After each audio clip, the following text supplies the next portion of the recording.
Okay, welcome everybody. Thank you so much for joining us for this, which is the latest in our research seminar series. Really appreciate you taking time out of your very busy days to join us. For those of you who don't know me, my name is Dr Melanie Lang. I'm a reader in safeguarding and children's rights in sport here at Edgehill University in the northwest of England. I also am a director of the Centre for Child Protection and Safeguarding in Sport, and as part of that we run this external seminar series. So the seminar series is sponsored and supported by the Institute for Social Responsibility at Edgehill, so thanks very much again to them, especially to Joe Crotty and to Esther, who's working hard in the background with our tech support. So couldn't put on the event without them, so thank you very much for that. Apologies for my croaky voice, I am just getting over a bad cold. Hopefully it's a lot clearer than it was yesterday. So today's session, for people who are new and haven't joined us before, I'll just do a quick rundown of how we're going to run it, and then I'll introduce the speaker. So we will have roughly 40 minutes of talk from our academic speaker today. During that, the chat function will be open throughout. So if you have any questions that pop into your head while the speaker is speaking, then please do add them in the chat, or you can add them at the end. And then, because we've got a large number online, I'm going to go through them and pose them to the speaker at the end. Okay, so without further ado, I'll pass you on to the speaker for today's session. We're really pleased to have Professor Miguel Nery with us. Miguel is a clinical and sports psychologist and a professor of psychology. He has a PhD in human kinetics and psychology and motor behaviour. He's the author of the book Bullying in Youth Sport Training, New Perspectives and Practical Strategies. Miguel's been involved in lots of funded research projects, including projects funded by the Council of Europe, the European Union and the Portuguese government. And he's a member of the Pool of International Experts on Safe Sport, which is an initiative that's run by the Council of Europe. Miguel currently works as a professor and also as director of research at the Universidade Europeia in Lisbon, and I hope I said that correctly. That's in Portugal. So really pleased to have you here today, Miguel. Thank you so much for giving up your time and your expertise. I'm going to stop sharing my screen and we'll hand over to you, and I can give my voice a rest. All right, thank you. Thank you, Melanie. Pleasure to be here. Thank you very much for the opportunity to speak with everyone here. And your accent, your Portuguese accent, it's much better than my English, I guess. So I think we're fine here. For today, I was wondering if we could start with a brief introduction about the importance of sports for child development. Not going into much detail, something just some general ideas, because I think it goes for an important discussion about if sports are good or bad, and if they are good, why, and if they are bad, why as well. And among the bad things that may happen in sports, there's bullying. So then we're going into that on part 2. And finally, the last couple of minutes to finish with some projects and the name of some researchers and some references for those who are interested, because we don't have much time. So if anyone wants to know more about what is being doing, I'll let you know and give you some references. So youth sports and its and its benefits for human development. It's important to start talking about the body. And the body is differently perceived from different theoretical perspectives. It's funny because here at the faculty, I work with psychology students, and I used to work also with sports sciences students, and they are quite different populations, and even the way they look at science in a broad sense, obviously, and the body, it's different. Sports sciences happens a lot to focus more on the somatic parts of the body, let's call it that way, and psychology more on the connections between people and the influence that has on body. So here we are going to consider body, well, as a mind-body connection, quite supported by neurosciences, and that's why I'm going to make a brief note here on attachment. Attachment, I'm not going to make any theoretical developments, and especially in UK, you have very interesting and very important clinicians and people who made very important contributions, like John Bowlby or Mary Ainsworth. But the whole idea here is that child develop their attachment, especially with their mother, in a symbolic way. It doesn't have to be with mother, with parents generally, and kind of the models they have will be the models that they will go through their lives, that they are going to use, and that also applies to sports, and has a huge importance also on motor development. Motor development is not something that happens without any influence of psychological factors, and sports may have an important role here. So about motor behavior, when we think about sports, sports are based on the basic motor skills, to walk, to run, to throw, to jump. Those are the basic motor skills that, when are specialized and get together in a very specific setting, are the basis of sports. But sports do not exist without play, because play underpins sports, and that's quite interesting, because if we think, there are only few things in the history of humanity, let's put it that way, that have always existed, but one of them is sports. There are very ancient references about the sports and importance of sports in different societies.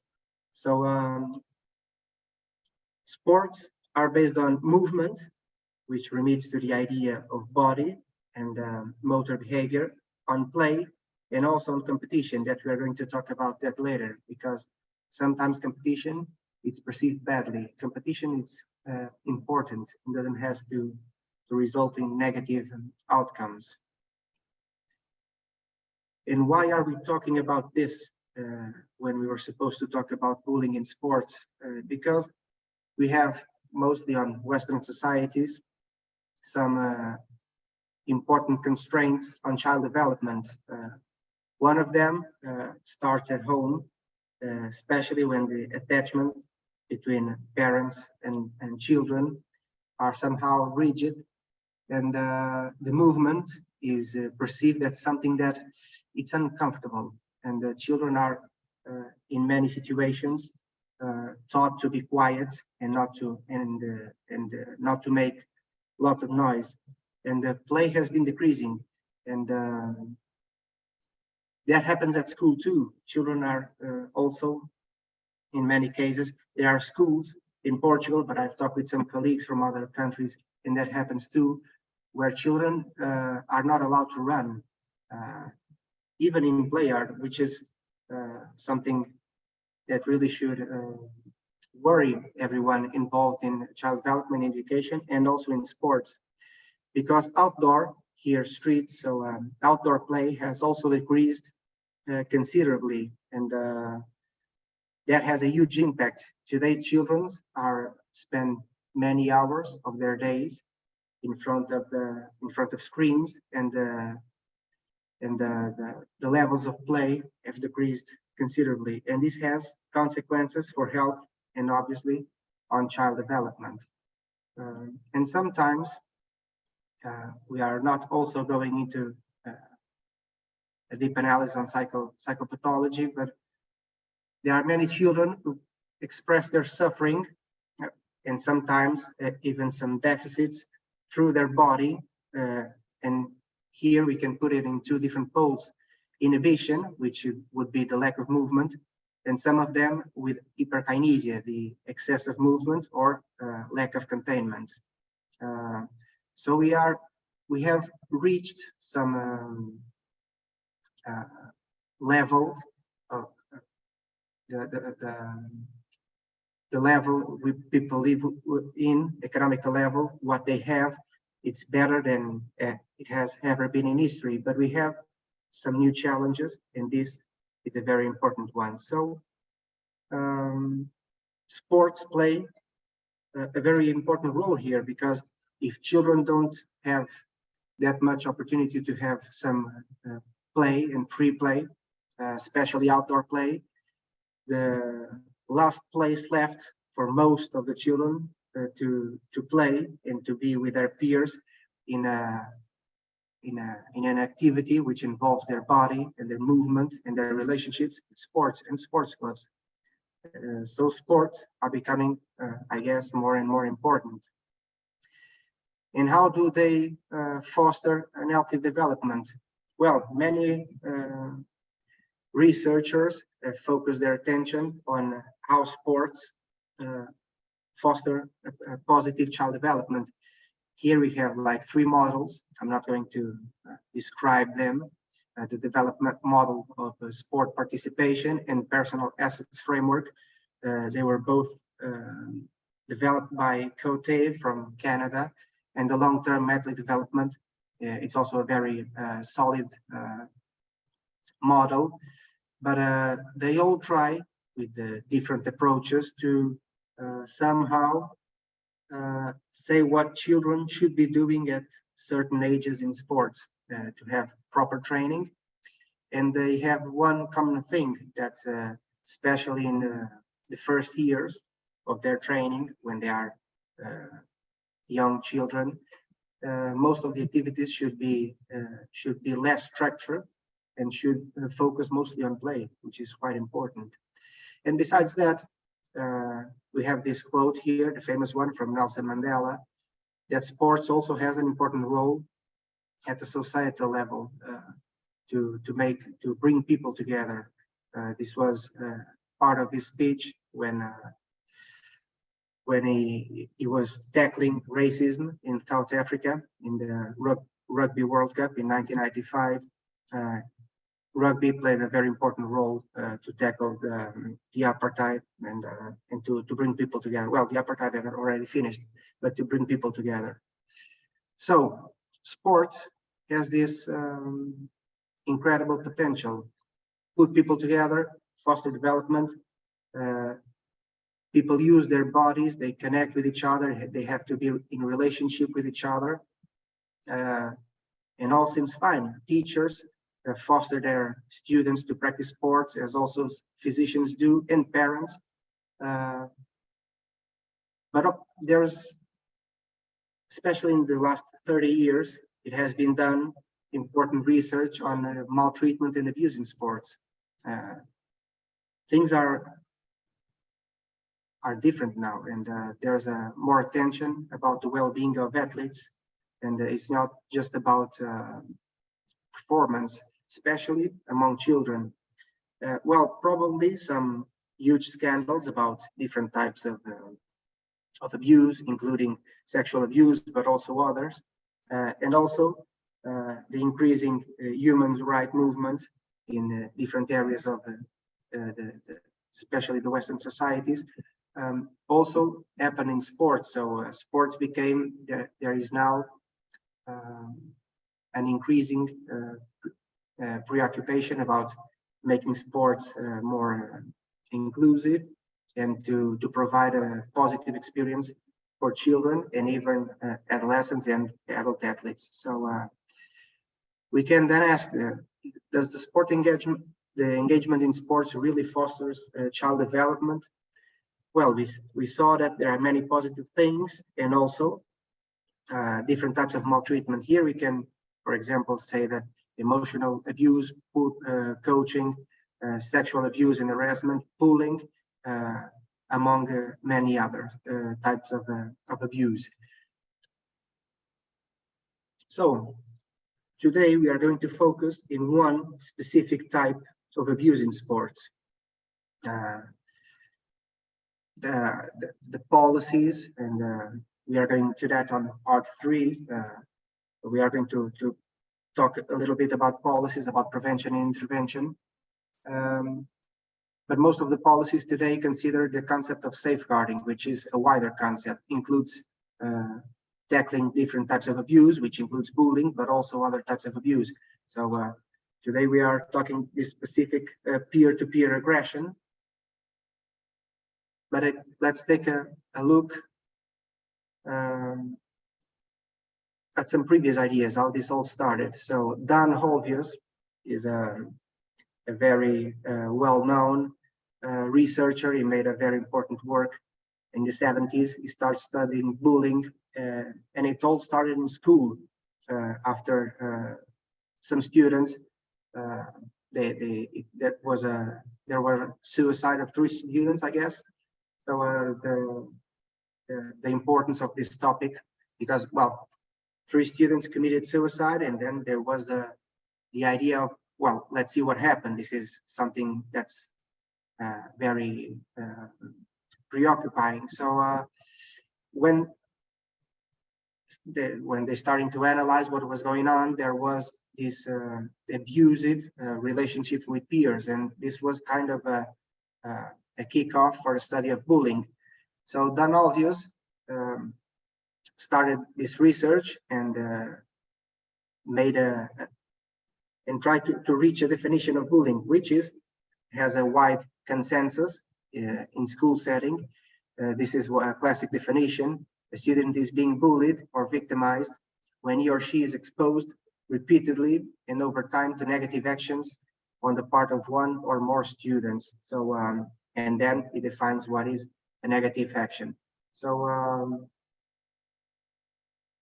but it's not easy. It's not easy to define bullying, and it's not easy. We're going to speak a little bit about that later, to define bullying in sports, because this is a school setting and sports setting. It's a bit different. So it challenges the definition of bullying, at least the classic one.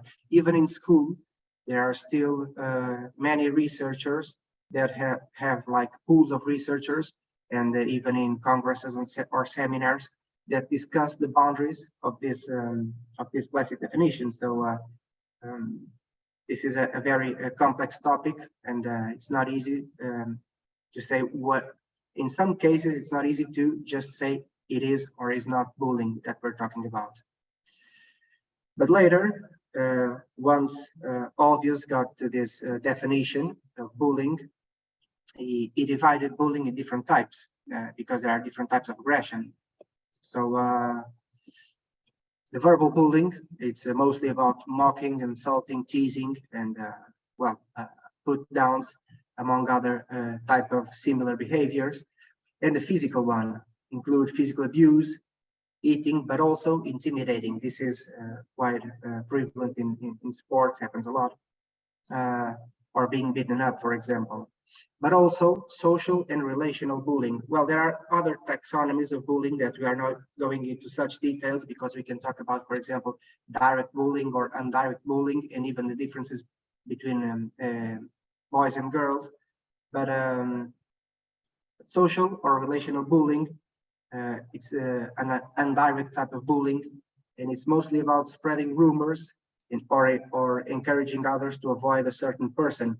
This is quite difficult to stop sometimes, because sometimes people are being victimized and they don't even realize what is happening and who is doing it, because the bully here cannot be spotted in many cases. So and then there's cyberbullying. Cyberbullying came later with the increasing use of internet.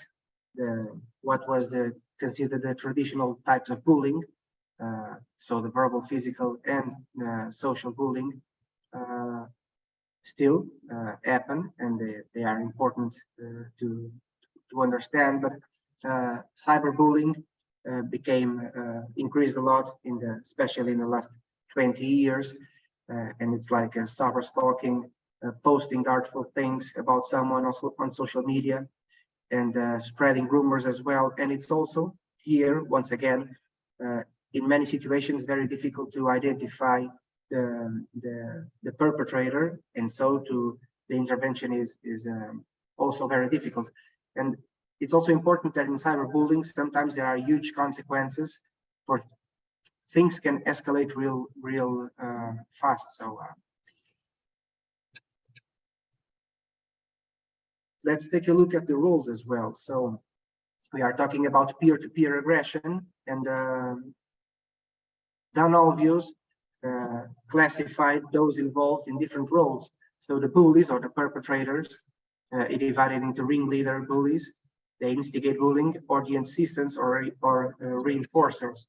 So those who encourage, in many cases, although they may not be directly involved in the episodes, and sometimes they ended up joining the bullying episode and the bullies, and become a bully as well. So the victims, they are those who are labeled as, let's put it this way, pure victims. So individuals who are targeted, but there are also some bully victims.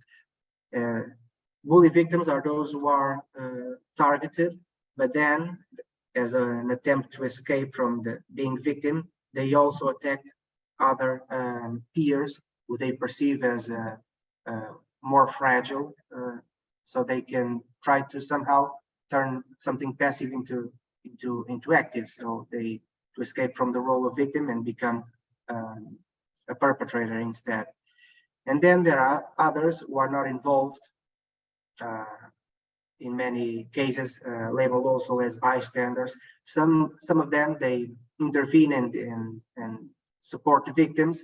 Others just see the classic bystander, they just observe without taking any further action. And the outsiders, they just not see what's going on. So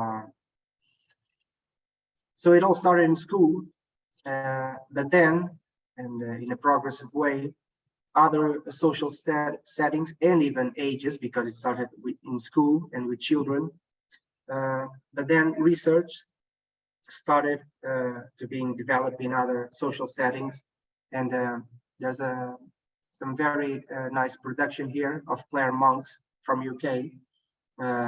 She has a book on the social settings of bullying, and includes very different ones, and we can see that, well, there's something that's common, that's bullying, and we can see this traditional bullying there, sometimes the cyberbullying as well. We can see the roles that we just described here, but then there are different things that are typical from that social context. And sports also has its own characteristics that should be considered when we analyze the nature and prevalence of bullying. So let's move forward and try to look at the prevalence and nature of bullying behaviors in youth sports training. We are going to focus mostly on youth sports, because most of the research was done with child and adolescents. So what does research tell us? Is there any bullying? And what's its prevalence? Let's take a look at that. What happens, where it happens, it's also important. Why, the reasons why it happens, and we are going to see that some of them are slightly different from school, generally. What athletes do, this is very important to understand how do victims and bystanders behave, because, well, just a brief note, some of the intervention, some of the early intervention on prevention and tackling bullying was focused on victims and perpetrators. But later, and especially with Cristina Salmivalli, she has a very nice work. developed with bystanders, and now we can see that intervention should also consider bystanders, and that can be very effective if things are done properly. So it's important to understand how do victims cope with bullying, but also what do bystanders do and what can we do with them in order to prevent and decrease the occurrence of bullying episodes. So, and also to look at the consequences, short-term, mid-term, and long-term consequences. We don't have, as far as I know, long-term consequences of bullying in sports specifically. There's a considerable amount of research in school, but sports, I think that we don't have time enough to make any assumptions here because we don't have data. Sports is one of the last sport social setting in which bullying was studied, so we still have to wait for a few years more to see longitudinal studies to see the consequences that long term. So let's also see if all sports are equal, because in many situations people tend to ask, well, is it different if it's a team sports or individual sports, if it's a more violent, not violent, if we have direct physical contact or not. So let's see what data tell us as well, and the differences, if there are any, between gender, so between boys and girls. And what are the differences between school sports, school bullying and sports bullying? I don't want to, make thousands of references and numbers about research, because that's boring and not that useful. So I tried to put the main findings about each one of these questions, and just to look at the main findings and see what researchers are telling us during the last years. So about the prevalence, here, the figure 1, the prevalence of bullying, this is the results of one study that was developed in Portugal, along with me, Carlos Neto, António Rosado, and Peter K. Smith, who had made important work at school bullying. And but here in the left side of the screen, you can see that different studies achieved or have different baseline levels of bullying and victimization. And we can wonder why. Well, probably the answer is that researchers use different methods and instruments to collect data, and that makes the whole differences, because we have here something like Mishna et al. 50%, and when compared with Portugal and Spain with Ventura and colleagues, we have around 10% of victimization. So it's a huge difference.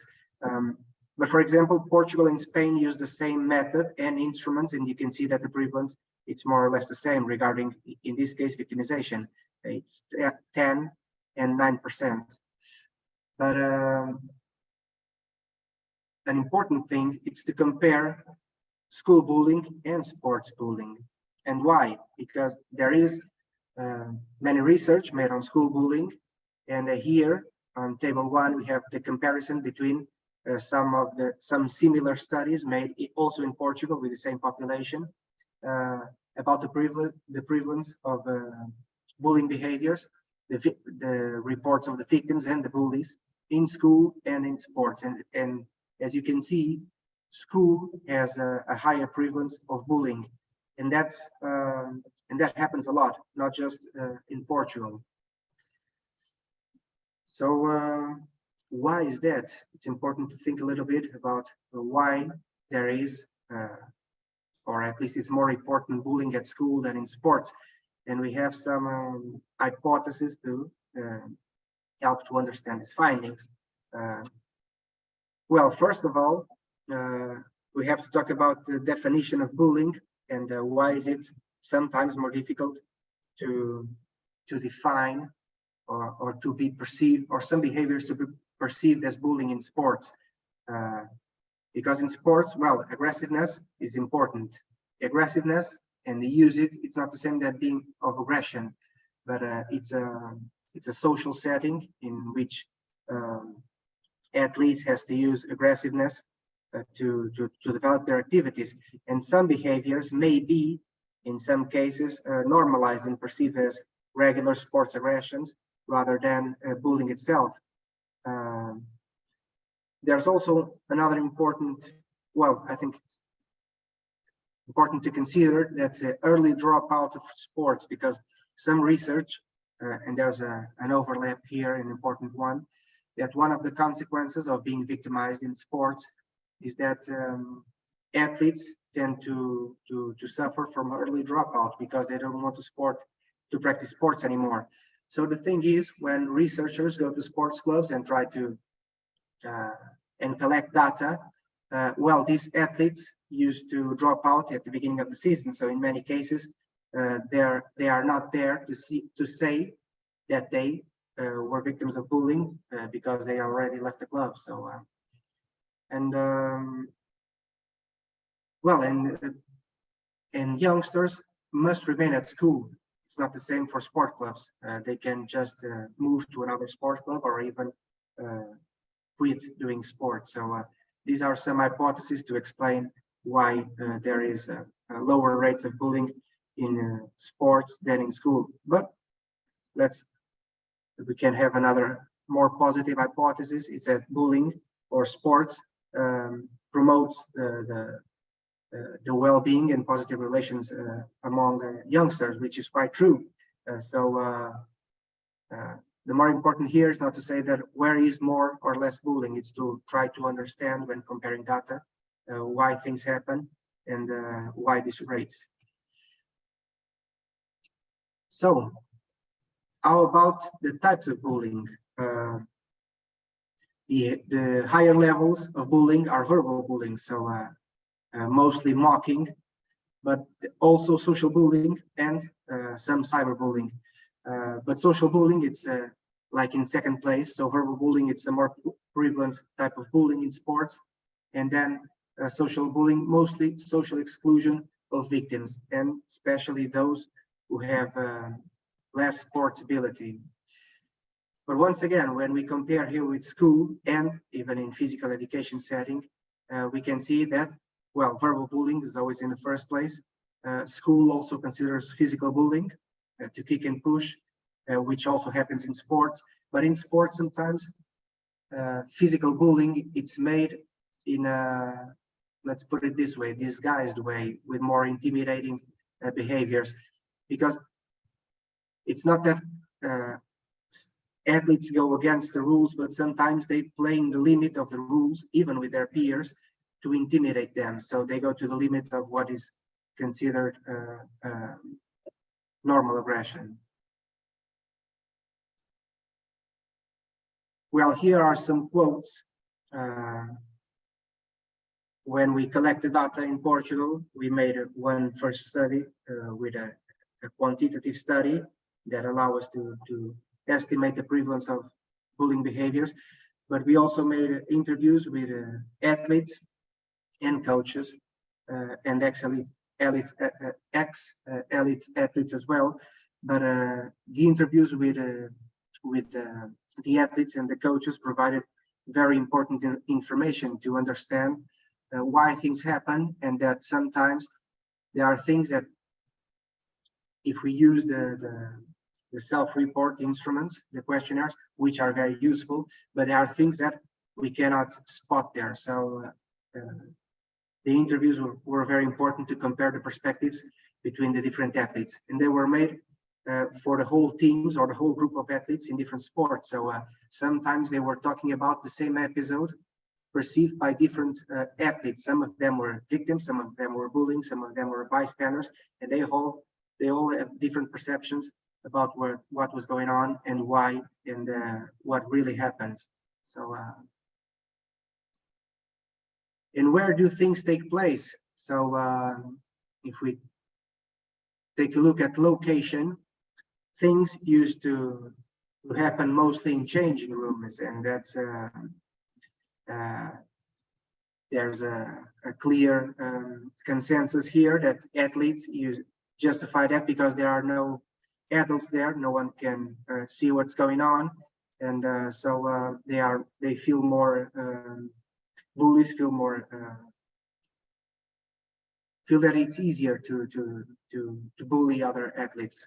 But it also happens in training areas, sometimes during trainings, but also during games in a more disguised way, mostly when coaches are not watching, or sometimes it also happens when coaches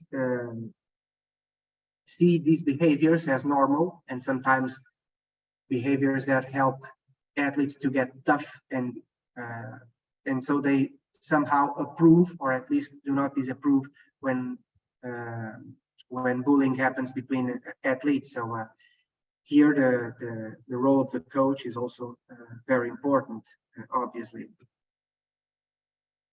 And there are some risk factors. This also happens in school. Risk factors doesn't mean that people who have these characteristics are going to be victimized. It's not, it doesn't work that way. They are being victimized depends on many things, individual characteristics, and also has to do with the peers and the group norms. So, but these characteristics here are risk factors to be victimized in sports. So there are different reasons. We are not going into much detail here, but mostly we have to consider individual characteristics and also peer group and peer pressure. And this is mostly important because if we are talking about adolescents, well, peer pressure becomes quite important, and the idea of their value within their peer group becomes more and more important. And so somehow they try to adapt, and now they live these relationships with their peers and its group. It's very important. It has to do with individual factors, but also some peer norms, and peer norms, some of them in sports that have very particular features, let's put it that way. So what happens when bullying episodes take place? Usually victims remain silent. This means coping focused on emotion. So they try to ignore or try to pretend that nothing happened, or try to control their feelings somehow, but not seeking for any support. There are a minority of victims who use coping focused on problem strategies and try to seek support mostly on peers. This calls our attention to the importance of creating some peer support schemes widely used in school, but it's also very useful resources in sports, especially in some critical points of their season that has to do when an athlete goes from one team to another and has to be included in the older team. So the younger athlete, when goes to the older athlete squad, it's more prone to be victimized, among other periods that are important as well. So to provide these schemes, these peer support schemes, it's important to prevent bullying. And about the bystanders, well, most of them do nothing. So they watch. They may not approve, but most of them watch bullying episodes and doesn't do anything. But those who have more negative attitudes towards bullying and bullies are more prone to defend the victims. So it's important here to work on the attitudes of the bystanders. Those who usually avoid or feel neutral about what's going on, they are more prone to observe without any further action. And there are a minority here who also sometimes join the bully. And sometimes they do that because they don't feel any sympathy for the victim. And sometimes they feel that it's much more easier to be on the side, or less risky, let's put it that way, to be on the side of the bully, rather than being on the side of those who are usually more socially isolated than are the victims. So how about the comparison between sports? I was very curious when we collected data to see, well, what happens in different sports. There are many different theories. Usually coaches consider that their sport is somehow better than other sports to foster social inclusion and to tackle bullying.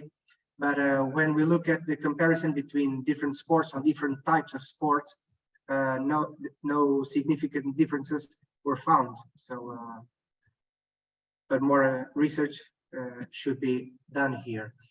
And about gender differences, well, it's more or less like in school bullying. Boys, male athletes are more usually physically and verbally aggressive than female athletes, and female athletes, especially when younger, are more, usually they use more social bullying and to exclude one of the peers that they don't like, rather than these more direct types of bullying that boys tend to use. Well, consequences, we already talked about this. I don't want to exceed my time, so just to once again mention the importance of early dropout of sports and being isolated. So a few moments about what can we do. The whole idea is to make an holistic intervention. That's the ideal intervention, let's put it that way. So the macro system, oh, here it's in Portuguese, sorry, I forgot to change this part. But this is Brenner model. The system, the different systems, they interact between them. So we have to to somehow make interventions at different levels to make things more efficient. Here on the right side, there's a kind of this image. It's a summary of many interventions that can be done at different levels. So as you can see here, at the macro level, we hear legal issues, which are quite important because we cannot make any prevention of bullying and even other types of child abuse if we don't consider the legal and even cultural framework of each country. So that has to do also with translations. You don't have that problem because, well, bullying it's used in English language, but for example in Portugal we usually use bullying, but also other words, and as also in Spain, as also happens in Spain and Italy. So it's important to consider also these translation issues. The society level, the exo system, so the media and sport agencies, they have an important role. And the meso system would be the relationship between parents and the sports club. There is the Getafe sports club. It's a football club in Spain. The sports psychologist who used to work there, he made the first school for parents. It was a very important initiative because parents were taught how to support their children in sports, and also how to detect some signs of possible abuse and how to manage those situations as well, among other topics. So it's an important measure, and it's important to bring parents to sports and to help us to prevent and to make the intervention when episodes occur. We don't have time to look at all these possible interventions, but the good news here, as you can see on this image on the right side, it's at the micro system, which is mostly focused on sports club itself.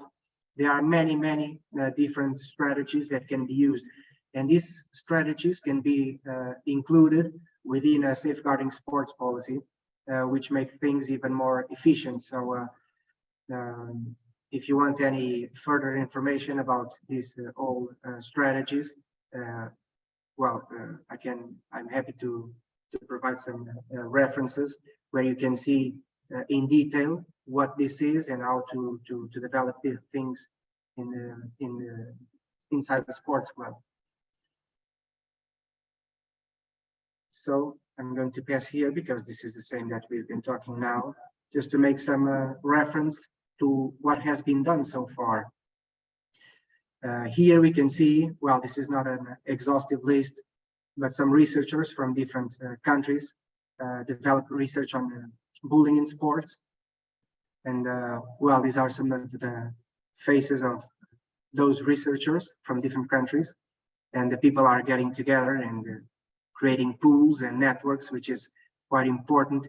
And these are some books. Well, some of them are in Portuguese, but you can see here the Handbook of Athlete Welfare, which is has a chapter on bullying in sports, and also other books and references. Here on the down right side, there is the Handbook of Bullying, the last version. It's important because it talks about bullying in different settings, and it has also now a chapter again dedicated to bullying in sports, and has some practical intervention strategies. And these are some of the organizations and projects that are occurring in different parts of the world. So you have a very nice work done by the NSPCC, but in Spain, Barça Foundation Start to Talk campaign. And here we have some other projects. Just a brief mention to child safeguarding in sports, which was developed in different countries. And it's about developing a national policy on safeguarding, which also obviously includes bullying. These are some references for those who want to search for these projects. I'll give you the PowerPoint presentation if you are interested, and you can search for more information. Just a brief reference here to two publications. There are two things that have been recently published. Frontiers has published a special issue on safeguarding in sports, and Healthcare has now published also a special issue, an open access journal. So they are both open access about the covered benefits of sports. I mean the healthcare covered benefits of sports. And there's an article about movement, play, and games, which is, well, if you want to check, it's more the ideas of this introduction in much more detail. So we still have a few minutes. I think it's okay, Mel, to finish now. You have my email here, so if you want to get in contact, I'm happy to keep questions. Mm-hmm. Thank you, Miguel. Thanks ever so much. We do want me to stop sharing? Yeah, that's fine. Mm-hmm. Go ahead. We've got a couple of questions already in the chat. There may be more. I'll do my best to get through as many of them as we can. So the first question is really interesting, and I admit this is something I have struggled with myself. Can you talk a little bit about the difference, if any? It's a terminology question between, say, bullying and harassment. That's one question. Well, harassment, there are many definitions in different types of abuse. Abuse, it's a more general concept, I guess. And I think it's important to follow some, there's an important article about that, different types of abuse, of Ashley Sterling from Canada. She made it like a taxonomy of different types of abuse. She doesn't go into much detail about each definition, but I think the importance here on bullying, there are several criteria which are quite important. It's a peer-to-peer aggression. Sometimes people consider that, for example, poor coaching can be considered a type of bullying, like coach bullying. It's not the same. So it's that's emotional abuse from coaches. So being peer-to-peer, being continued, repeated action, and also negative. So about intention, bullying is usually considered intentional, but sometimes some authors consider that this criteria it's not that clear, because some, for example, even among adolescents, in one of the interviews, I remember that with an handball athlete, he was 18 then when he was being interviewed, and he talked about, for example, an episode of bullying with an athlete that had been in that club for a few years, and he ended up dropping out because he was severely victimized, even physically, in changing room. And he said, and this was like he was a nice boy, and he was captain then. And he said, I was so stupid when I was a young kid. I didn't even realize the things that we were doing. I used to mock with him, but I wanted to be among the more popular ones. So I made many things that today I can look back and see how stupid I was, and he was feeling guilty about that. So when we talk about intentionality, we are not talking about being just, bullies don't have to be mean boys. So it's not sometimes not that easy to define, or all the criteria can be challenged, I guess. Yeah, I think it's a difficult one. I think we sometimes get kind of bogged down by the terminology. But I think what you said there about the key defining feature, certainly between abuse and bullying, is that the peer on peer element. Yeah, I think that's a really useful construct. I think harassment as well has, certainly in the UK, harassment has again a legal definition, whereas harassment is unlawful, whereas bullying is not technically. Bullying is a form of harassment, so we can get very bogged down by all that. Yes, that has the legal impacts too. Yeah. For example, in Portugal, we don't have any laws against bullying, but Yes. Brazil does, for example. So the terminology is just about the concept, what we write. It's about the understanding of the concept, and that has consequences at different levels. So it's how it's applied. Great, thank you. Another question that we have is, you mentioned in some of the previous research there that there's a higher levels of abuse are reported in the Canadian student study. Do you have any sense of why that might be? I mean, is it to do with the increased confidence to report? Is it about cultural differences, perhaps a reduced tolerance in Canada for bullying, or is it something else? What are your thoughts? Well, there can be many different reasons. I think here about these specific results has to do with the different methodologies and instruments that were used. That's why it's important to make some comparative studies. In school bullying, we have thousands of comparative studies using the same instruments, and we can then see the prevalence and think about different factors. For example, cultural factors that might be involved here. Here, we cannot make that statement because we don't know. We are trying to measure the same thing using different instruments. So I guess the error or the bias has to do mostly with that. Yeah, okay. Again, true of a lot of prevalent studies that have looked at abuse in and outside of sport. You're comparing apples and oranges if you're using different questionnaires. That's yeah, it's again a very common thing.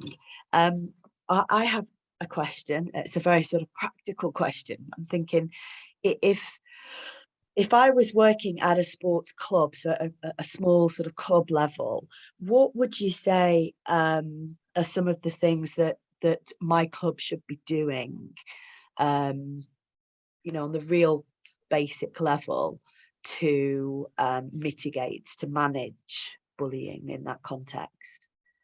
Well, coaches are really important, but the problem here, and also, for example, I know that in Spain happens the same.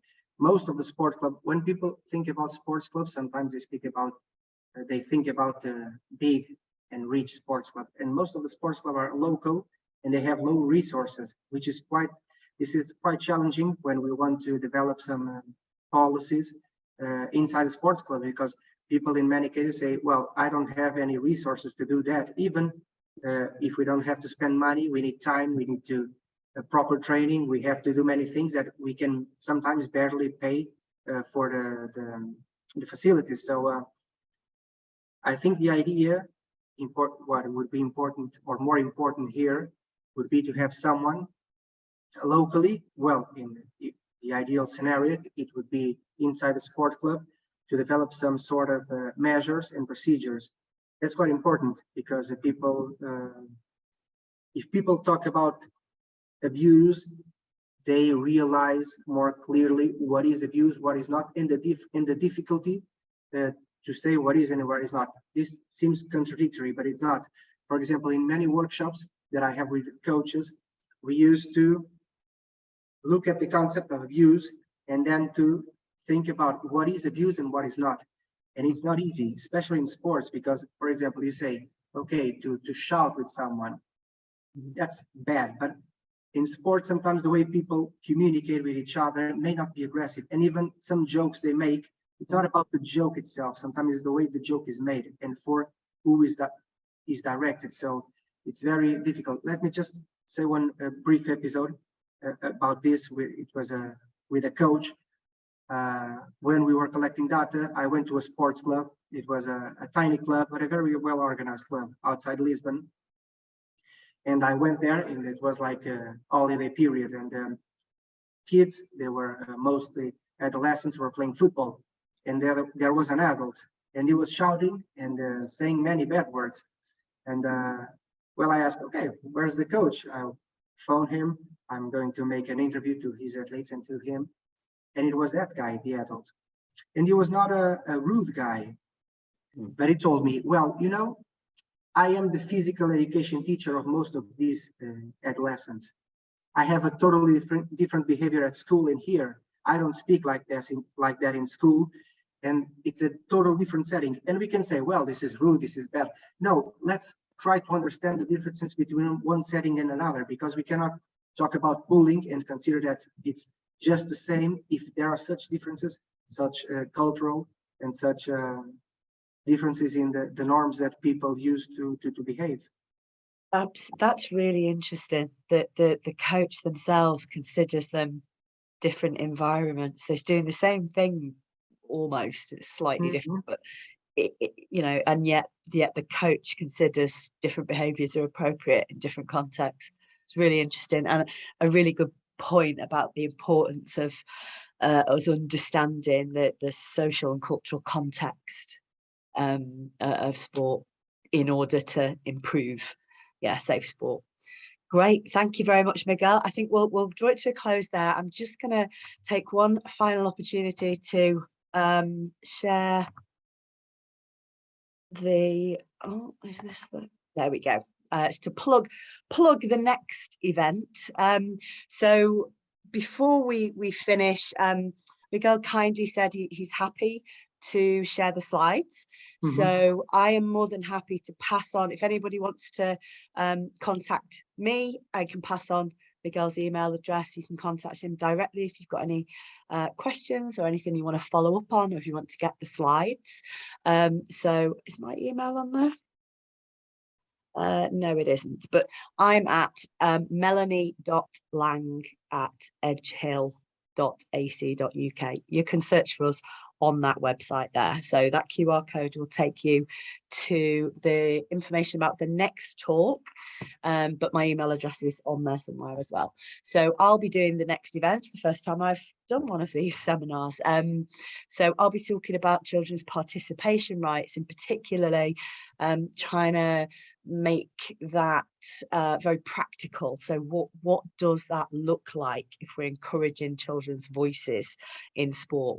What do we need to think about, and how do we do it in sport? So that's the next event on the 10th of May, same time, but it'll be summer by then. Okay, thank you ever so much for joining us. Any questions or follow-up, please get hold of me or to Miguel directly. But thanks very much for sharing your lunchtime with us. See you all in May, I hope. Thanks, bye-bye.